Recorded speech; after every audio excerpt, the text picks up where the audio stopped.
بسم الله الرحمن الرحيم الله الله الله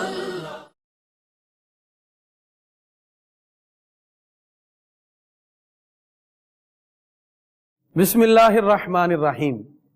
اللہ رب العزت کا کروڑہ احسان عظیم ہے جس نے قرآن مجید فرقان حمید کی تفہیم اور افہام اور قرآن مجید کو سمجھنے کے لیے ہم سب کو اس نشست کی توفیق عطا کی۔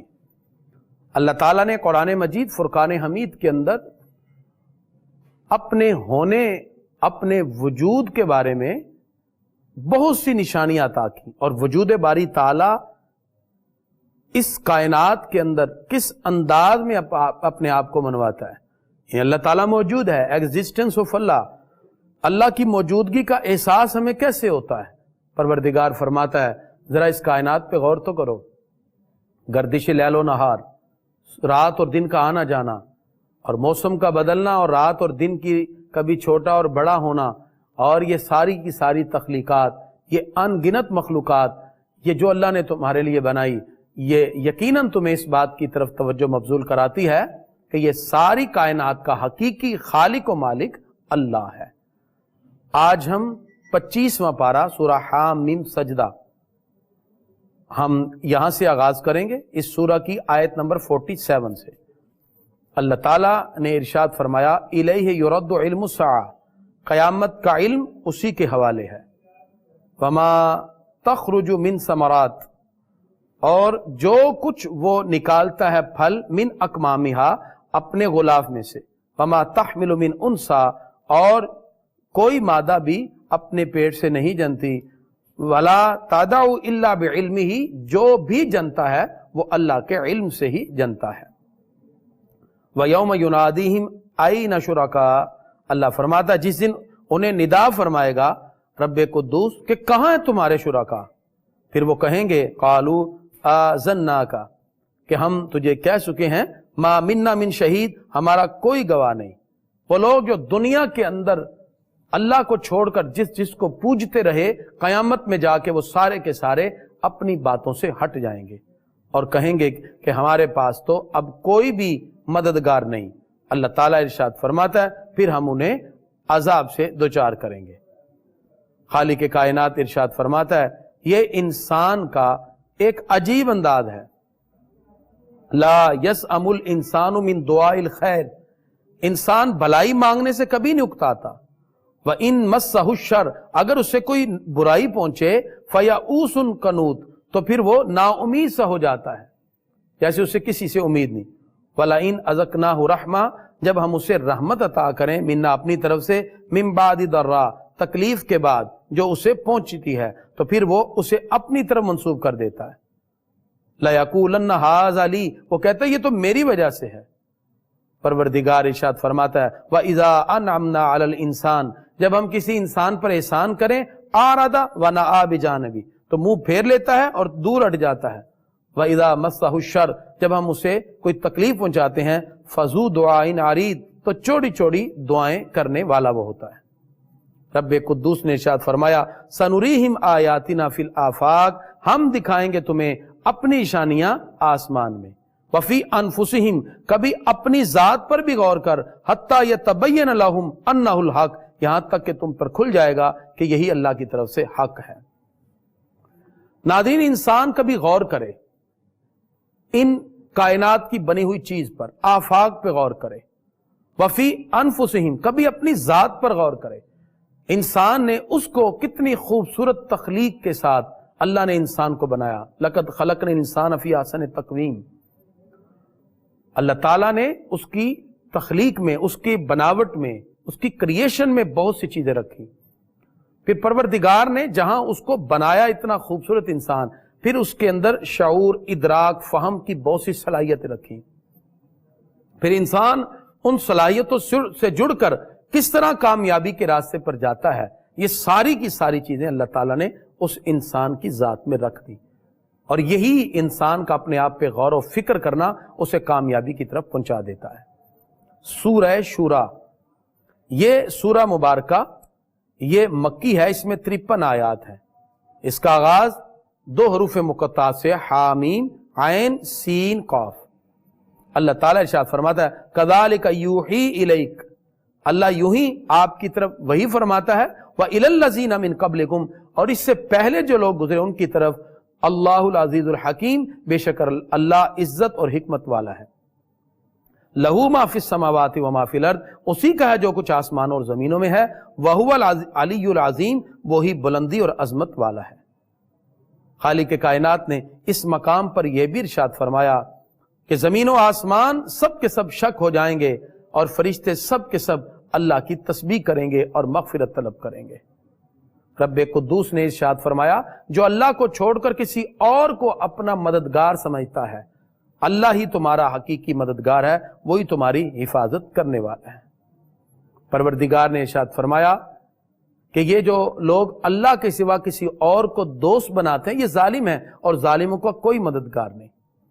اللہ رب العزت نے اس مقام پر یہ بھی ارشاد فرمایا پروردگار اسی کی ذات پر تم بھروسہ کرو اور اسی کی طرف تم رجوع کرو، لیس کمثلہ شیء، اس کا مثل کوئی نہیں۔ ناظرین، اللہ رب العزت اپنی ذات میں، اپنی صفات میں اور صفات کے تقاضوں میں واحد و یکتا ہے۔ ہم مسلمان ہیں، مسلمان صرف نظریات پر ڈیپینڈ نہیں کرتا بلکہ عقائد پر ڈیپینڈ کرتا ہے۔ دنیا کے سارے مذاہب دیکھیں تو وہ نظریات سے بنے ہیں، اور نظریہ وہ آئیڈیالوجی ہے جو لوگوں کے رہن سہن، طرز بود و باش اور لوگوں کی افکار سے بنتا ہے، جبکہ عقیدہ اسے کہتے ہیں جو اللہ اس کے رسول کی طرف سے ملے۔ اور ان عقائد میں پہلا بنیادی عقیدہ اللہ کی ذات کو ماننا ہے کہ وہ واحد و یکتا ہے، اپنی ذات میں بھی، صفات میں بھی، صفات کے تقاضوں میں بھی۔ اپنی صفات میں واحد ہے، جیسے اللہ تعالیٰ نے آیت نمبر 11 میں ارشاد فرمایا لیس کمثلہ شیء، اس کی مثل کوئی نہیں، وہو السمیع البصیر، وہی سنتا اور دیکھتا ہے۔ خالق کائنات نے ارشاد فرمایا کائنات کی یہ ساری چیزیں ہیں، صحت، بیماری، کسی کو رنج، کسی کو تکلیف دینا، لہو مقالید السماوات والارض، آسمانوں اور زمین کی چابیاں اللہ کے پاس ہیں، یبسط الرزق لمن یشاء، جس کے لیے چاہے رزق کو وسعت دے دے، ویقدر، جس کے لیے چاہے تنگ کر دے۔ خالق کائنات نے یہ ساری عظمتیں اہل ایمان کو عطا کی، وہ رب کی بارگاہ میں رجوع کرتے ہیں، اللہ انہیں انعام بھی عطا فرماتا ہے۔ پروردگار ارشاد فرماتا ہے اللہ یجتبی الیہ من یشاء، اللہ اپنے قرب کے لیے چن لیتا ہے جسے چاہے، ویہدی الیہ من ینیب، اور اپنی طرف راہ دیتا ہے جو اس کی طرف رجوع لائے۔ خالق کائنات نے ان آیات بینات کے اندر اپنی عظمتوں کو ذکر کیا، اور رب قدوس نے یہ بھی ارشاد فرمایا جو اللہ رب العزت کی بارگاہ کا رجوع کرے گا، اس کی طرف، اللہ کی طرف بڑھے گا اپنی دعاؤں سے، اپنی عبادات سے، تمناؤں سے، اللہ رب العزت کی رحمت بھی پھر اس کے قریب ہوتی ہے۔ احادیث میں اس کا خوبصورت بیان موجود ہے۔ خالق کائنات نے اس مقام پر یہ بھی ارشاد فرمایا جو آخرت کی کھیتی چاہے ہم اس کے لیے آخرت کی کھیتی بڑھائیں گے، جو دنیا کی کھیتی چاہے اسے دنیا کی کھیتی دیں گے۔ آیت نمبر 20 میں ارشاد فرمایا من کان یرید حرث الآخرہ، جو آخرت کی کھیتی چاہے نزد لہ فی حرثہ، ہم اسے آخرت کی کھیتی دیں گے۔ اور ومن کان یرید حرث الدنیا، اور جو دنیا کی کھیتی چاہے نؤتیہ منہا، اس کو دنیا ہی دے دی جائے گی۔ پتہ چلا جو آخرت کی طرف رجوع کرتا ہے، آخرت کا طلبگار ہوتا ہے، اللہ پھر اس کو آخرت کی ہی نیکیاں عطا فرماتا ہے۔ اللہ رب العزت نے اس آیت بینہ کے اندر آیت نمبر 23 میں ارشاد فرمایا قُلْ لَا أَسْأَلُكُمْ عَلَيْهِ أَجْرًا، پیارے محبوب آپ فرما دیجئے کہ میں اس دین کی خدمت پر کوئی اجرت نہیں مانتا۔ یہ انبیاء کا وتیرہ ہے۔ بہت سے لوگ آقا علیہ السلام کی اس عظمت کو دیکھتے ہیں کہ آپ صلی اللہ علیہ وسلم دین کی خدمت میں لگے ہیں، تو انصار نے کہا کیوں نہ ہم کچھ مال اکٹھا کر کے آقا علیہ السلام کی خدمت میں پیش کریں، آپ کے بھی تو بہت سے مصارف ہیں۔ جب وہ آپ کی خدمت میں یہ چیز پیش کرنے کے لیے آئے تو آپ نے فرمایا لا اسألکم علیہ اجرا، میں تم سے کوئی اجرت نہیں مانگتا، الا المودۃ فی القربى، میرے قرابت والوں سے پیار اور محبت ضرور کرنا، قرابت والوں سے محبت کرنا۔ پتہ چلا لازم ہے مسلمانوں میں کہ وہ اہل قرابت کے ساتھ محبت کریں۔ اسی طرح بہت سے مقام پر اللہ رب العزت نے اہل قرابت کے ساتھ اس نے سلوک کا حکم دیا۔ لہذا جس طرح آقا علیہ الصلوۃ والسلام سے محبت ضروری ہے، اسی طرح قرابت دار سے بھی محبت ضروری ہے۔ اور نبی کریم صلی اللہ تعالی علیہ وسلم کی آل پاک کو قرابت دار کہتے ہیں۔ ایک قول کے مطابق اہل قرابت کون ہے؟ اس میں کئی اقوال ہیں۔ بعد نے کہا اس سے مراد 5 تن پاک ہیں، یعنی حضرت مولا علی، حضرت فاطمہ الزہرا اور حسنین قریبین، خود آقا علیہ الصلوۃ والسلام، یعنی یہ ہستیاں ہیں۔ اور بعد نے کہا اس سے آل علی اور آل عقیل مراد ہے، آل جعفر اور آل عباس بھی اسی میں ہے۔ اور بعد نے کہا جن پر صدقہ حرام ہے، یعنی بنو ہاشم اور بنو مطلب، اور آقا علیہ الصلوۃ والسلام کی ازواج مطہرات بھی اہل بیت میں داخل ہیں۔ لہذا آقا علیہ الصلوۃ والسلام کی محبت اور حضور صلی اللہ علیہ وسلم کے اقارب کی محبت دین کے فرائض میں سے ہیں۔ اور قرابت دار کون سے ہیں؟ یہ میں نے آپ کے سامنے وہ اصول بتائے جو 1400 سال سے مفسرین نے اپنے کتابوں میں لکھ دیے۔ خالق کائنات نے ارشاد فرمایا، رب قدوس دعاؤں کو قبول کرتا ہے ایمان والوں کی اور جنہوں نے نیک اعمال کیے۔ خالق کائنات جس کے لیے چاہے رزق کو بڑھا دے اور جس کے لیے چاہے رزق کو کم کر دے۔ خالق کائنات نے اپنی کچھ نشانیاں بھی ذکر کی اور فرمایا کہ وہ کہیں ہواؤں کو تھما دے اور کہیں چلا دے، یہ سب اس کی نشانیوں میں سے ہے۔ اللہ رب العزت نے یہ بھی ارشاد فرمایا، وَلَمَنْ صَبَرَ، جس نے صبر کیا، وَغَفَرَ، اور پھر اللہ رب العزت کا اس نے اللہ کی بارگاہ سے مغفرت کو طلب بھی کیا، إِنَّ ذَلِكَ لَمِنْ عَزْمِ الْأُمُورِ، تو یہ ضرور اس کی ہمت کا کام ہے۔ تو پتہ چلا صبر اور پھر اللہ کی مغفرت کو تلاش کرنا یہ مومن کا وتیرہ ہونا چاہیے۔ اس لیے خالق کائنات نے ارشاد فرمایا، رب قدوس کو پکارو اور اس کی طرف بڑھو۔ انسان تکلیف میں ہو یا راحت میں، ہر حال میں اس کو رب کی بارگاہ میں رجوع کرنا چاہیے۔ تو خالق کائنات نے سورہ شورا کے اندر ان آیات بینات کے اندر واضح طور پر ارشاد فرمایا، انسان تکلیف میں تو ہماری طرف رجوع کرتا ہے، جس وقت وہ راحتوں میں ہوتا ہے پھر ہمیں بھول جاتا ہے۔ اللہ تعالیٰ ارشاد فرماتا، للہ ملک السماوات والارض، اللہ ہی کا آسمانوں اور زمینوں میں جو کچھ ہے، یخلق ما یشاء، وہ پیدا کرتا ہے جو چاہے، یہب لمن یشاء، اور جسے چاہے بیٹیاں عطا فرما دے، اناسا، و یہب لمن یشاء، جس کے لیے چاہے الذکور، وہ بیٹے عطا فرمائے۔ پروردگار جسے چاہے بیٹیاں دے اور جسے چاہے بیٹے دے، یہ خالق کائنات نے اپنی اذن سے عطا فرمانے ہیں۔ اس لیے اللہ رب العزت نے اس مقام پہ ارشاد فرما دیا، تم سب کو اللہ کی طرف ہی رجوع کرنا چاہیے۔ سورہ زخرف مکی ہے، اس سورہ کی 89 آیات ہیں، اور اللہ رب العزت نے اس سورہ مبارکہ کے اندر سب سے پہلے کتاب مبین کا ذکر کیا۔ اللہ تعالیٰ نے حروف مقطعات سے آغاز کرتے ہوئے فرمایا، حامیم والکتاب المبین، قسم ہے روشن کتاب کی۔ رب قدوس نے روشن کتاب کی قسم اٹھاتے ہوئے اس قرآن کی عظمت کو ذکر کیا۔ پروردگار ارشاد فرماتا ہے، الذی جعل لکم الارض مہدا، جس نے تمہارے لیے زمین کو بچھونا بنایا، وجعل لکم فیہا سبلا، اور اس میں راستے بنائے، لعلکم تہتدون، تاکہ تم ہدایت حاصل کرو، والذی نزل من السماء ماء، جس نے آسمان سے پانی اتارا، بقدر، ایک اندازے کے ساتھ، فانشرنا بہ بلدۃ میتا، پروردگار نے اس پانی کی وجہ سے مردہ زمین کو زندہ کر دیا۔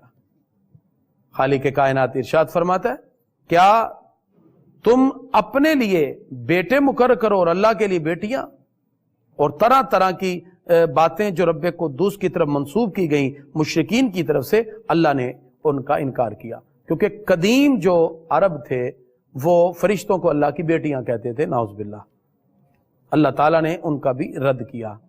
خالق کائنات نے سورہ زخرف کے اندر یہ بھی ارشاد فرمایا کہ جناب حضرت ابراہیم علیہ السلام، آیت نمبر 26 میں، ابراہیم علیہ السلام اپنے چچا سے کہہ رہے تھے کہ جن کو تم خدا سمجھ کے پوچھتے ہو میں ان سے بری و ذمہ ہوں، اور آپ نے خاص طور پر یہ ذکر کیا کہ اللہ رب العزت جس کو عظمت عطا فرمائے یقیناً رحمتیں اسی کے پاس ہیں، اور جسے چاہے اللہ تعالیٰ اپنی خصوصی عظمتیں عطا فرما دے۔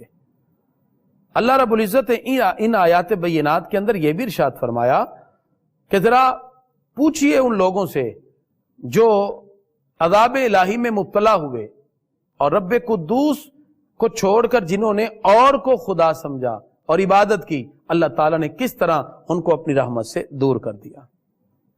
خالق کائنات نے اس مقام پر جناب موسیٰ علیہ السلام کا ذکر کیا اور فرعون کے غرق ہونے کا بھی ذکر کیا۔ اللہ رب العزت یہ بھی ارشاد فرماتا ہے کہ ہم نے کس طرح جناب حضرت موسیٰ علیہ السلام کو عظمتیں عطا کی اور عیسیٰ علیہ السلام کو کتنے معجزے عطا کیے۔ جناب حضرت عیسیٰ علیہ السلام کا بھی اس مقام پر ذکر کیا گیا۔ خالق کائنات نے یہ بھی ارشاد فرمایا آیت نمبر 68 میں، یا عباد لا خوف علیکم اليوم، اے میرے بندو آج تم پر کوئی خوف نہیں، ولا انتم تحزنون، اور نہ ہی تم غم میں مبتلا ہوگے۔ اللہ تعالیٰ ارشاد فرماتا ہے کہ اہل ایمان کو کہا جائے گا یہ جنت ہے جو تمہارے لیے مقرر کر دی گی، اور مجرمین جو ہیں ان کو جہنم کی طرف لٹایا جائے گا۔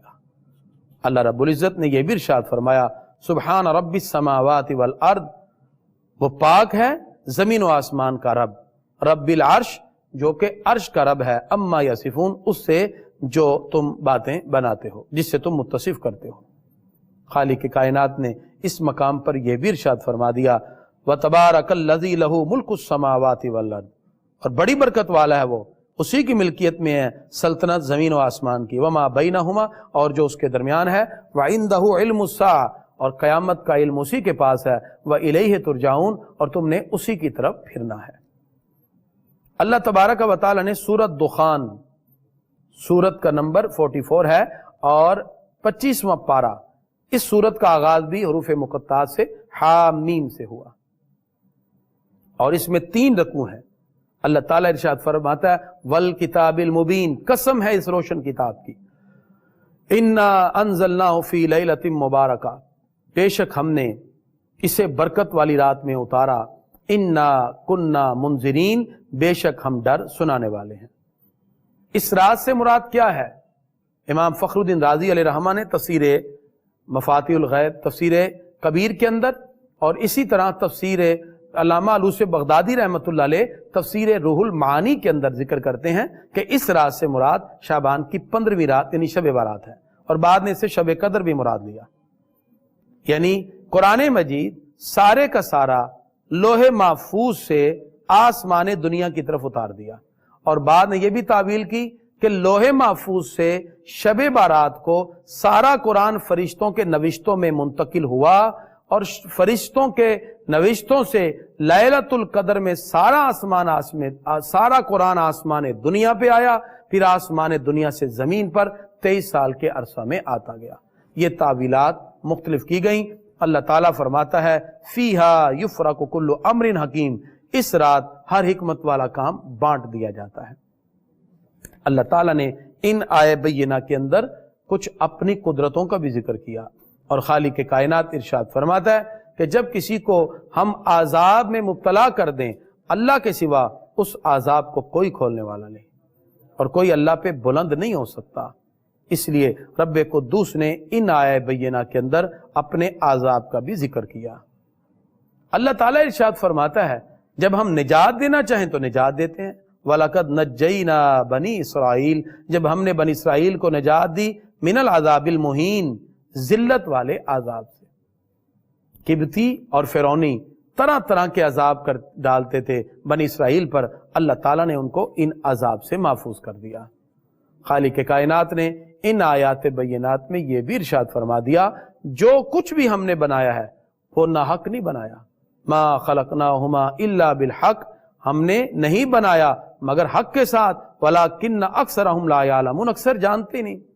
پتہ چلا زمین آسمان کی ہر چیز اللہ نے کسی مقصد کے تحت بنائی۔ جب انسان اس پہ غور کرتا ہے تو پھر ہی انسان اپنی جبین نیاز کو اللہ کی بارگاہ میں جھکا دیتا ہے۔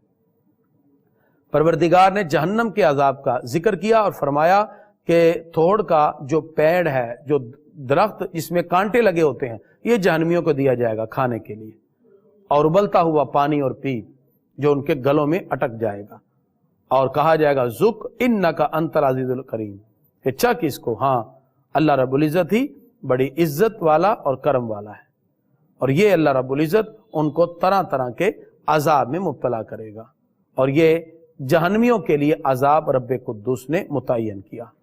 اور خالق کائنات ارشاد فرماتا ہے ان المتقین فی مقام امین، بے شک متقین ڈر والے امن کی جگہ میں ہوں گے، فی جنات وعیون، باغوں اور چشموں میں ہوں گے، پہننے کے لیے طرح طرح کے ان کو لباس دیے جائیں گے۔ اللہ تعالیٰ نے سورہ جاسیہ مکی ہے، آیت ان کی 37 ہے، اس میں رب قدوس نے حروف مقطعات سے آغاز کرتے فرمایا حامیم تنزیل الکتاب من اللہ العزیز الحکیم، کتاب کا اتارنا ہے اللہ عزت و حکمت والے کی طرف سے۔ ان فی السماوات والارض، بے شک زمین و آسمان میں لآیات للمؤمنین، اس میں ایمان والوں کے لیے بہت سی نشانیاں ہیں۔ اللہ تعالیٰ ارشاد فرماتا ہے رات اور دن کا آنا اور پھر زمین کو مردہ ہونے کے بعد زندہ کرنا، یہ ساری اللہ کی آیات ہیں۔ تلک آیات اللہ، یہ اللہ کی آیتیں ہیں، نتلوہا علیک بالحق، ہم تمہیں حق کے ساتھ پڑھتے ہیں۔ اللہ تعالیٰ نے فرمایا یہ آیتیں ہم حق کے ساتھ پڑھتے ہیں، یہی آیات انسان کو حقانیت کی طرف لے جاتی ہیں۔ پروردگار ارشاد فرماتا ہے یہ جہاز، یہ کشتیاں جو تم پانی میں چلاتے ہو، یہ بھی اللہ کے حکم سے ہیں۔ وَسَخَّرَ لَكُم مَّا فِي السَّمَاوَاتِ وَمَا فِي الْأَرْضِ جَمِيعًا، اللہ فرماتا ہے زمین و آسمان کی تمام چیزیں ہم نے تمہارے لیے مسخر کر دی۔ ناظرین، تسخیر کیا ہے؟ جب انسان اس کائنات پر غور کرتا ہے تو پھر اس کے اندر ایک تسخیر کا خوبصورت وصف پیدا ہوتا ہے، اور تسخیر کا عمل بندے کی ذات سے شروع ہوتا ہے۔ یعنی انسان پہلے اپنے 4، 5، 6 فٹ کے قد کو مسخر کرے تو پھر کائنات کی وسعتیں اس کے سامنے مسخر ہو جاتی ہیں۔ انسان کے باطن کے اندر جتنی چیزیں ہیں، وہ نفس امارہ ہو، وہ نفس لوامہ ہو یا ملہمہ ہو، ان تمام کو یکجا کرتے ہوئے نفس مطمئنہ کی مسند پہ فائز ہو جائے۔ جب ان تمام تسخیر کے مراحل سے گزر جائے تو پھر پروردگار کی طرف سے انعامات بھی اس بندے کے لیے متعین ہو جاتے ہیں، اور اللہ تعالیٰ پھر اس کو وہ اعلیٰ درجہ عطا فرماتا ہے کہ پھر وہ فرش زمین پہ بیٹھ کر اعلیٰ سے اعلیٰ مخلوقات کا بھی اپنی آنکھوں سے نظارہ کرتا ہے۔ تو لہذا اس لیے جب انسان پہلے اپنی ذات کو مسخر کرے، اللہ رب العزت کی بارگاہ میں رجوع کرے، جب وہ ان چیزوں کی طرف رجوع کر کے اللہ رب العزت کی رحمت کو تلاش کرتا ہے تو پھر خود ہی کو کر بلند اتنا کہ ہر تقدیر سے پہلے خدا بندے سے خود پوچھے بتا تیری رضا کیا ہے۔ پھر انسان اس درجے پر پہنچتا ہے کہ رب قدوس کی خصوصی رحمتیں اس کی طرف متوجہ ہو جاتی ہیں۔ لہذا ہمیں چاہیے کہ ہم اپنی خواہشات پر اللہ اور اس کے رسول کے حکم کو مقدم کریں، پھر دیکھیں کیسے کامیابیاں انسان کی طرف آتی ہیں۔ اللہ تعالیٰ ارشاد فرماتا ہے ثم جعلناک علی شریعۃ من الامر، پھر ہم نے اس کام کے لیے عمدہ راستے پر تمہیں چلایا، وہ شریعت ہے، فاتبعھا، اس پر چلو، ولا تتبع اہواء الذین لا یعلمون، اور ان لوگوں کے خواہشات کے مطابق نہ چلو جو کچھ جانتے نہیں ہیں۔ آیت نمبر 18 میں اللہ نے ذکر کیا۔ خالق کائنات نے ان آیت بینہ کے اندر اپنی تخلیق کا بھی ذکر کیا کہ وَخَلَقَ اللَّهُ السَّمَاوَاتِ وَالْأَرْضِ، اللہ ہے جس نے آسمان اور زمین کو بنایا، بالحق، حق کے ساتھ۔ پروردگار نے آیت نمبر 22 اور 23 کے اندر جو مضمون ذکر کیا، اس میں پروردگار نے انسان کی توجہ ایک امر کی طرف مبذول کرائی۔ ناظرین، بعض احباب ایسے ہیں جو صرف اپنی خواہشات نفسانی کو آگے رکھتے ہیں۔ اگرچہ انسان کو اللہ نے شعور کی دولت عطا کی، وہ اللہ کی عطا سے، لیکن وہ جتنا بھی شعور، ادراک، فہم رکھنے والا ہو، وہ جتنا بھی مدبر ہو، وہ اللہ کی حکمتوں کے سامنے کچھ بھی نہیں رکھتا۔ ہماری بصیرت اور اللہ کی حکمت میں زمین و آسمان سے بھی زیادہ فرق ہے۔ اس لیے انسان اللہ کی عطا کردہ اس سوچ سے پروردگار کی ہی چیزوں کا انکار نہ کرے۔ وہ اپنی چھوٹی سی عقل سے یقیناً باتوں کی حقیقت تک پہنچنے کی کوشش کرے، اور اگر وہ اس حقیقت تک نہیں پہنچ رہا، وہ لاجیکل ریفرنسز کو تلاش کرتے ہوئے کسی شے کی ماہیت اور حقیقت کو تلاش کرنے کی کوشش کرتا ہے، نہیں پہنچتا، تو بھی اللہ اس کے رسول کا حکم مان کے اپنی جبین نیاز کو جھکا دے۔ یہ ہے سب سے بڑی کامیابی۔ جتنے بھی اسلامک ریسرچ میتھڈالوجی اور ویسٹرن ریسرچ میتھڈالوجی کے پیراڈائم ہے، یہی بنیادی اختلاف ہے۔ ویسٹرن ریسرچ کا آغاز ہی عقل سے ہوتا ہے اور وہ تمام چیزوں کو عقلیات پہ پرکھتے ہیں، اور اسلامک ریسرچ آف میتھڈالوجی کا آغاز قرآن و سنت سے ہے۔ جو چیز عقل میں نہ بھی ہے ہم اس کو تسلیم کرتے ہیں، اور جس وقت انسان ان اپروچز کو دیکھتا ہے جو قرآن و سنت کی ہیں تو پھر کامیابیاں اس وقت نصیب ہوتی ہیں۔ لیکن یہ چیزیں دلائل سے سمجھی جا سکتی ہیں، ان کے پیچھے بہت سی حکمتیں کار فرما ہیں، لیکن اگر کسی شے کی حکمت کا انسان اندازہ نہ بھی لگا سکے تو بھی اللہ کا حکم سمجھ کے مانے۔ پروردگار نے ارشاد فرمایا افرائیت من اتخذ الہہ ہوا، بھلا اس کو دیکھو تو جس نے اپنی خواہش کو ہی اپنا خدا بنا لیا۔ یعنی بعد اب آپ کہتے ہیں کہ جو چیز میری سمجھ میں آئے گی وہ تو میں مانوں گا، جو میری سمجھ میں نہیں آ رہی میں کیسے مانوں؟ تو فرمایا تم اللہ کو پھر نہیں مان رہے بلکہ تم نے تو اپنی خواہش کو اپنا خدا مانا ہوا ہے، کیونکہ انسان کی سمجھ یا سوچ تو چھوٹی سی ہے۔ انسان جتنا بھی ذہین ہو وہ 10% عقل یوز کر لے گا، 12%، 13% سے زیادہ تو نہیں نا کوئی گیا۔ انسان کی جو چھوٹی سی عقل ہے وہ تو اتنی یوز ہوتی ہے ساری لائف میں، لیکن اللہ رب العزت نے جو کچھ انسان کو عطا کیا اپنی حکمتوں سے وہ اس چھوٹی سی عقل سے بہت آگے ہے۔ عقل کے بعد انسان کو تعقل ملتا ہے، تعقل کے بعد وجدان ہے، وجدان کے بعد الہام ہے، الہام کے بعد پروردگار اپنے پیارے نبیوں کو وحی کی صورت میں علم عطا فرماتا ہے۔ تو لہذا الکان ہو، فراست ہو، یہ بھی تو سارے ریسورس آف نالج ہیں جو کہ ان کتابوں سے ہٹ کر اللہ کی طرف سے ملتے ہیں۔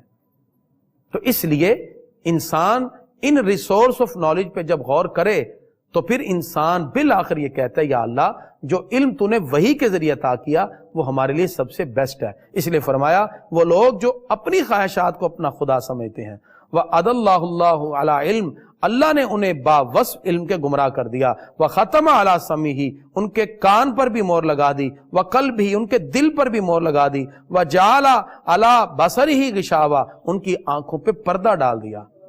فَمَن يَهْدِيهِ مِن بَعْدِ اللَّهِ، اور تو اللہ کے بعد اسے کون راہ دکھائے گا؟ افلا تذکرون، کیا تم دھیان نہیں کرتے؟ اللہ فرماتا ہے جس نے اپنی خواہشات کو اپنا خدا بنا لیا تو اللہ فرماتا ہے پھر ہم نے اس کو اس کے حال پہ چھوڑ دیا۔